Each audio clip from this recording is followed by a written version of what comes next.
এইখানে নয় স্যার, বারের সামনে।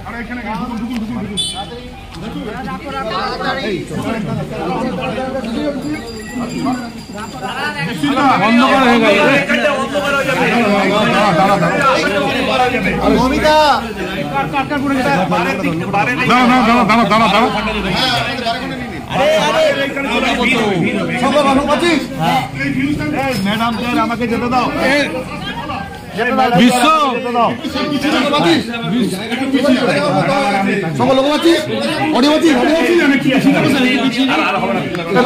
বলবি তো লোক দেখা লোকটা কই লোকটা নেই। যাবো যাবো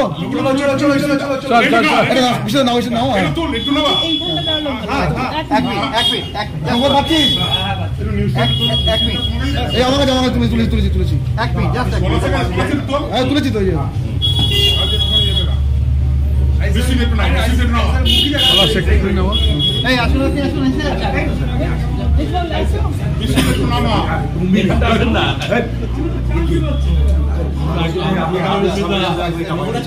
ঠিক আছে বলাস, ঠিক আছে বলাস।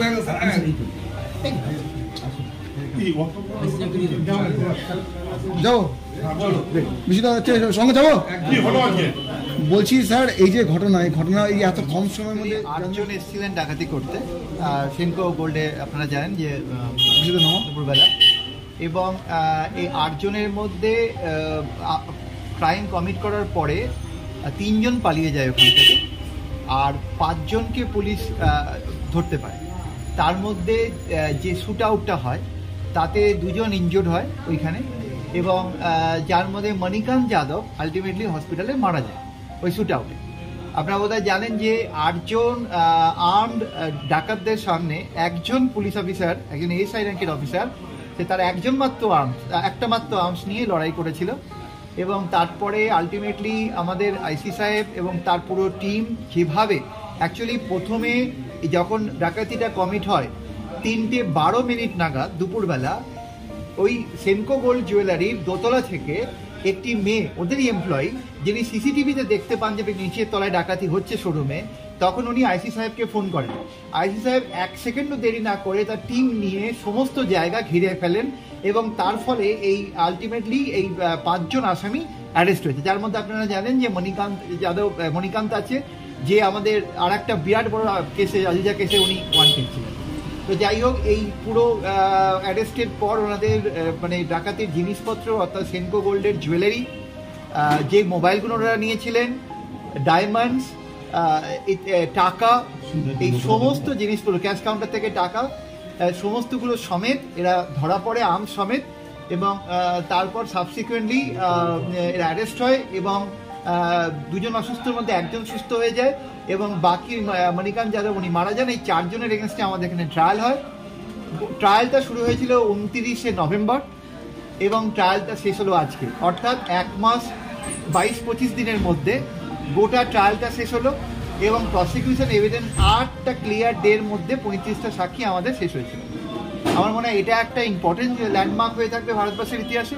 সেকেন্ড ইম্পর্টেন্ট হচ্ছে যে এই মামলাতে আমরা দেখেছি যে যখন গয়নাগুলো রিকভার হয় তখন প্রত্যেকটা জুয়েলারির ওপরে হলমার্ক ইউনিক আইডেন্টিফিকেশন নাম্বার ছিল, যে নাম্বারটা প্রত্যেকটা গোল্ড, সেনকো গোল্ডেরই তৈরি, কতটা পিউরিটি সব কিছু প্রমাণ করার জন্য আমরা প্রসিকিউশনের তরফে একটা এভিডেন্স এনেছি, যেটা maybe the first time in India. সেটা হচ্ছে যে ব্যুরো অফ ইন্ডিয়ান স্ট্যান্ডার্ডের যে মোবাইল অ্যাপ্লিকেশন আছে, যেটাকে বলে BIS কেয়ার, তার মধ্যে HUID-টাকে পুট করলে এই রেসপেক্টিভ গোল্ডগুলোর পিউরিটি এবং কবে তৈরি হচ্ছে, কোথায় তৈরি হচ্ছে ইত্যাদি সমস্ত কিছু জানতে পারা যায়। এই অবস্থায় দাঁড়িয়ে মানে এই যে ডিজিটাল এভিডেন্স, এই মামলায় আমাদের লার্নেড কোর্ট আজকে যখন জাজমেন্ট বলছিলেন, উনিও বারবার বলেছেন, আপনাদের মনে হতে পারে যে 1 মাস 20 দিনে একটা মামলা শেষ হলো, কিভাবে হলো, কিন্তু এই মামলা বিরাট বড় ভলিউমিনাস মামলা। 169টা এক্সিবিট এখানে এক্সিবিট করা হয়েছে, 40-এর ওপর মেটেরিয়াল এক্সিবিট, অর্থাৎ মোট মিলিয়ে 210টার মতো এক্সিবিট আছে, প্রচুর পরিমাণে জাজমেন্ট। আমি নিজে 350 পাতার রিটেন আর্গুমেন্ট রিলাই করেছিলাম, এবং 150-র উপরে অনারেবল সুপ্রিম কোর্টের জাজমেন্ট আমি দিয়েছি। এই মামলায় সিসিটিভি ফুটেজ বা ডিজিটাল এভিডেন্স, তার সঙ্গে ফরেন্সিক এক্সপার্টদের report, specially central forensic cyber forensic laboratory report, এবং ল্যাবরেটরি রিপোর্টে যে আসামিরা কিভাবে ক্রাইমটা করছিল সিসিটিভি ফুটেজের মধ্যে ক্লিয়ারলি কিন্তু এখানে ধরা পড়ে গেছে। এই জায়গা থেকে দাঁড়িয়ে এই মামলাটা সব দিক থেকে দেখতে গেলে একটা ল্যান্ডমার্ক মামলা, এবং আমাদের এই মামলাটা আমরা কালকে কোর্টের কাছে স্টেটের তরফে বলবো যে ম্যাক্সিমাম পানিশমেন্ট যেন দেওয়া হয়। কজনকে শাস্তি ঘোষণা হবে? কজনে? 4 জনের করা হলো, আর 3 জনের নাম পাওয়া গেছে। আর আমাদের টোটাল যাদের নাম আমাদের বলা হলো মানে হলো কুন্দন কুমার যাদব, রাজু কুমার পাসওয়ান, রিকি কুমার পাসওয়ান আর ছোট্টু পাসওয়ান। এই 4 জনকে দোষী সাব্যস্ত করা হলো, এবং একজন যিনি আছেন মণিকান্ত যাদব, উনি আমাদের ওই সময় ফায়ারিং এর সময় ক্রস ফায়ারিংয়ে মারা গেছে। তো এই পুরো আমাদের ট্রায়ালটা আমাদের যে সেকশনগুলোতে ওকে কনভিক্ট করা হয়েছে আজকে, তার মধ্যে 2টো সেকশন আছে যার ম্যাক্সিমাম পানিশমেন্ট যাবজ্জীবন। বাকি যারা ছিল তাদেরকে কোনো সন্ধান না, তাদেরকে ইনভেস্টিগেশনের সময় তাদের যেটা আমাদের কাছে এভিডেন্স উঠে এসছে, তাদের যা অ্যাভেলেবেল ইনফরমেশন এই আসামিদের থেকে পাওয়া গেছে তার উপর ট্রেস করে একটা গোটা টিম 2বার বিহারে গেছিল, এবং তারা বিহারে গিয়ে এই লোকগুলোকে ট্রেস আউট করার চেষ্টা করা হয়েছে, কিন্তু এই নামে এই রকম লোক ওই জায়গায় থাকে না, এটা স্পেসিফিক আমরা ওখানকার অথরিটি থেকে রিপোর্ট পেয়েছি এবং আয়ও খুঁজে পাইনি, পুরো টিম খুঁজে পায়নি, যার ফলে ওদেরকে অ্যারেস্ট করে আইডেন্টিফাই করে অ্যারেস্ট করে এই বিচারের মধ্যে আনা সম্ভব হলো না। কোন কোন ধারায় দোষারোপ করা হলো এদেরকে? আজকে যে ধারা তার মধ্যে আছে 307, 395, 397, 353, আর আছে 34 আইপিসি, এবং তার সঙ্গে আমাদের রয়েছে 25 আর 27 আর্মস অ্যাক্ট। আরো 3 জন অ্যাবসকন্ডিং আছে। 3 জন অ্যাবসকন্ডিং আছে। আমাদের দেশের আইন ধারা অনুযায়ী তারা যখন অ্যারেস্ট হবে তাদের কাছে আমাদের আবার নতুন করে ডিনেবল ট্রায়াল শুরু হবে। পুলিশের ভূমিকা নিয়ে কি বলবেন?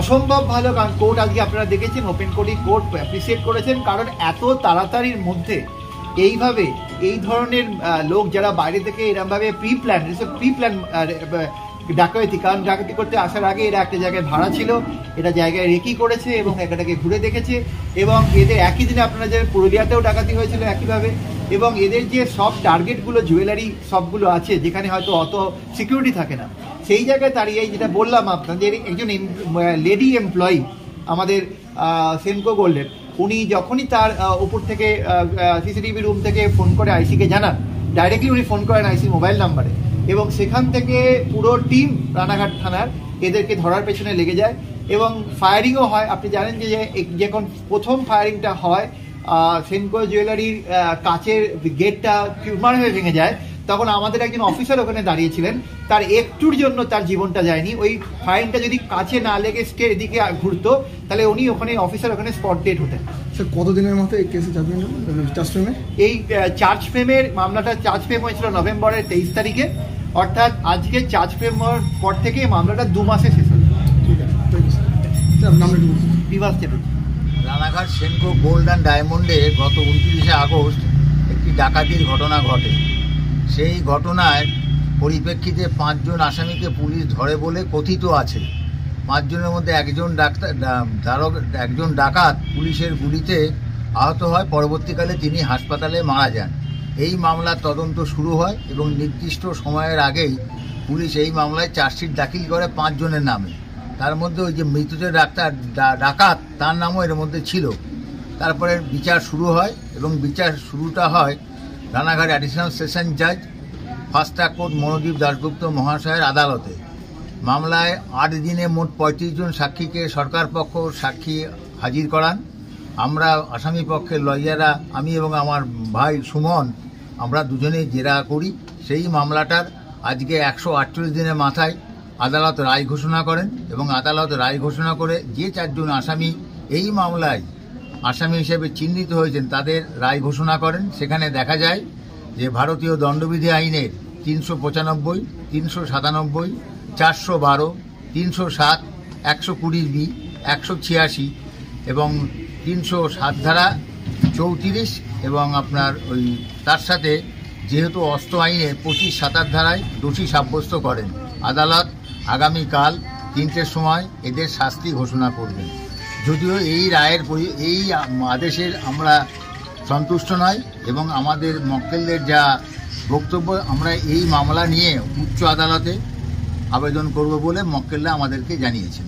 পানিশমেন্ট কতটা হতে পারে? Punishment minimum 10 years, maximum life conviction আছে। যে সমস্ত ধারা হোল্ড করেছেন তার মধ্যে 395, 307, 412, 397, 397-এ যদিও লাইফ কনভিকশন নেই, কিন্তু যেহেতু 307 এবং 395 হোল্ড করেছেন, আমাদের যা আইনে আছে তাতে মিনিমাম 10 বছর, ম্যাক্সিমাম লাইফ কনভিকশন হওয়ার সম্ভাবনা আছে। আপনার নাম? বাসুদেব মুখোপাধ্যায়। আসামি পক্ষের আইনজীবী? আসামি পক্ষের আমি এবং আমার ভাই সুমন রায়। কালকে আমরা তো জানি নথি সাব্যস্ত হয়েছিল।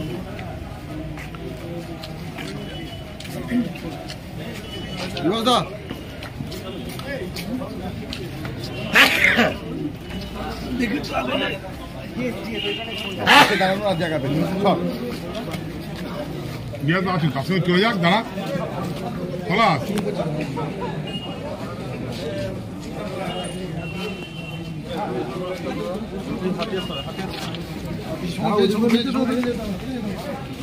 ভাই। ঠিক আছে স্যার, 3টে সময় 3টে আমি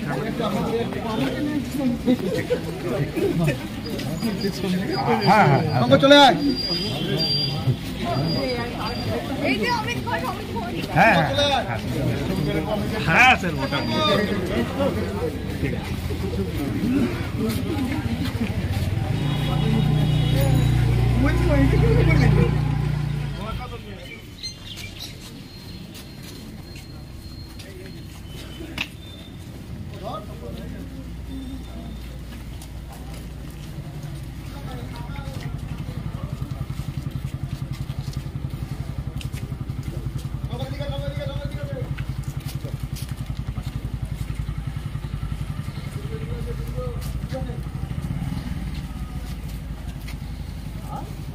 আগে আসছে না